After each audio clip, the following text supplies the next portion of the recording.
Hello guys, do you think that 200 floors in the trial tower are very hard to pass?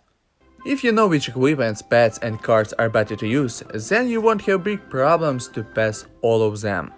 So guys, in this video I will tell you which cards will help you to pass them and in what order you need to put them. And of course, what equipments and pets are better to use.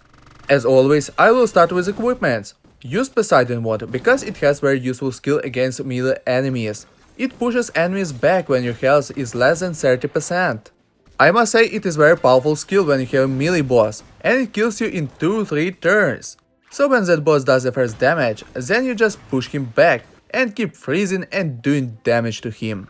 But if you don't have a melee boss, then you may use Brave Wand as it's doing hard damage to attacking enemies. I do not recommend to use this wand with a normal ring, as increasing damage will not be so good. Just keep in mind guys, that Brave Wand is better to use with the Meteor Ring because you will get the maximum increase in damage to attacking enemies.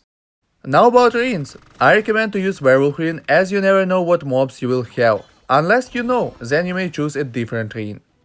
Bracers, Hades. Of course, light or jack bracers can give you higher damage, but if you use SG weapon and ring. Otherwise, for example if you use Werewolf Ring and want to use Jack's bracers, you won't get a good boost in damage, as you're using two common equipments. Just believe me guys, I calculated it a few times already, some of you could see it in my previous videos. If you want to have a good boost in damage, use only one common attack equipment, other two must be S or double S. I recommend you to use Ares Crown as it gives up to 50% health, and when you gain that 50% health, you will get plus 15% attack. There are two good ropes, Athena and Hypnotic.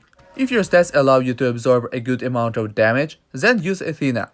Otherwise, Hypnotic will be better, as ranged enemies will not be attacking you every turn, so you will be receiving less damage. And the last, Boots. Use Hermes as it gives dodge and at legendary grade can heal you on dodge. Now about pets. I will not talk a lot about pets. Use Butterfly, Octopus, and as a third pet, use Sea Dragon, or in case you don't have it yet, then use Firewolf.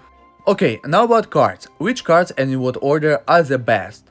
The first two cards I recommend you to buy from Trial Shop, Ice and Missile Masters. So with them, use Frozen and Missile Balls. You can find posts that Fire Master is much better than Missile. Guys, I bought it and tested. If your floor isn't insane, your boss doesn't have around 10 billion health and mobs aren't with 200-300 health, then yes, it may be good. But later, believe me, you will see that you just waste 3000 coins on this card. The reason why I found missiles much better, when your boss has less than 70% health, in most cases, all your missiles are fired at boss. As a result, it is much easier to pass a floor. By the way guys, I was lucky to get missile card level 4 after I passed floor 171.